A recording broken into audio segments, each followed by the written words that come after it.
আসসালামু আলাইকুম। আজকে বাচ্চাগুলার বয়স 4 দিন। আলহামদুলিল্লাহ বাচ্চাগুলা সুস্থ আছে।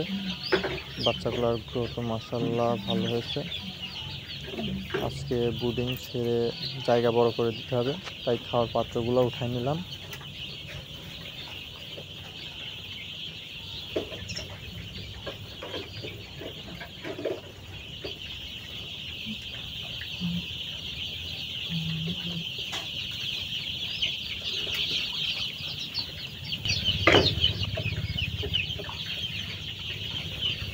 বাচ্চাগুলা এত দৌড়াদৌড়ি করছিল যে এদের মাঝে আস্তে আস্তে হাঁটতে হচ্ছিল, কারণ হঠাৎ যদি পায়ের নিচে পড়ে যায়, এজন্য অনেক আস্তে আস্তে হাঁটতে হচ্ছিল।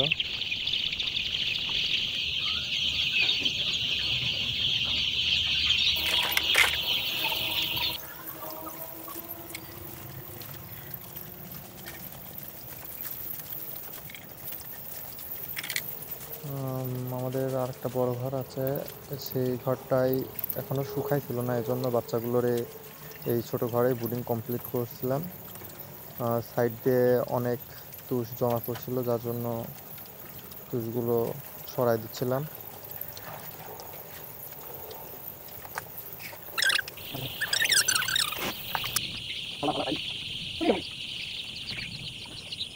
সাইড দিয়ে যে চিকগার্ডগুলো দিয়েছিলাম খুলে নিতে হবে, যেন পর্যাপ্ত বাতাস ঘরে প্রবেশ করে। মুরগির শেড যত খোলামেলা হবে মুরগিগুলো তত সুস্থ হবে। মুরগির যেটা হিসাবে আমরা তুষ ব্যবহার করছিলাম।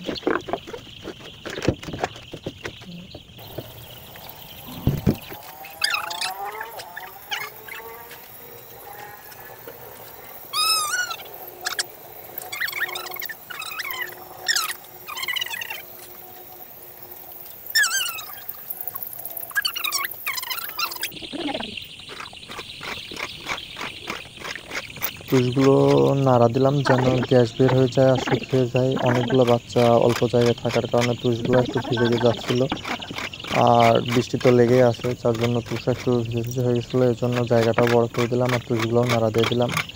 তুষগুলো শুকিয়েও যাবে এবং তুষগুলোর ভেতর থেকে যে অ্যামোনিয়া গ্যাস সেগুলোও বের হয়ে যাবে।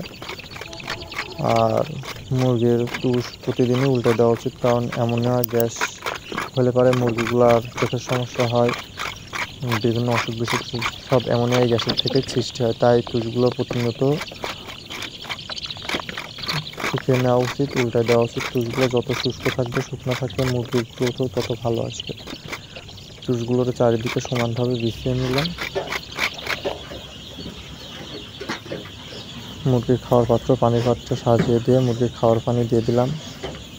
বাচ্চাগুলো যখন গোল হয়ে খায় অনেক সুন্দর দেখা যায়। আপনাদের কাছে কেমন লাগে জানাবেন।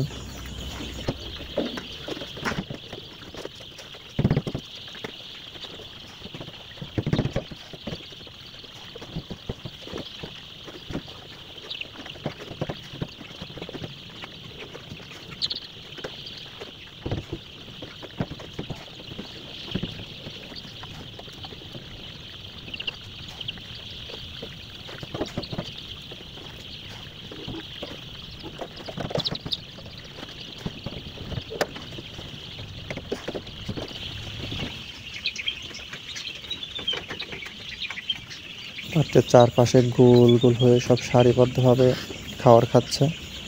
মাশাআল্লাহ।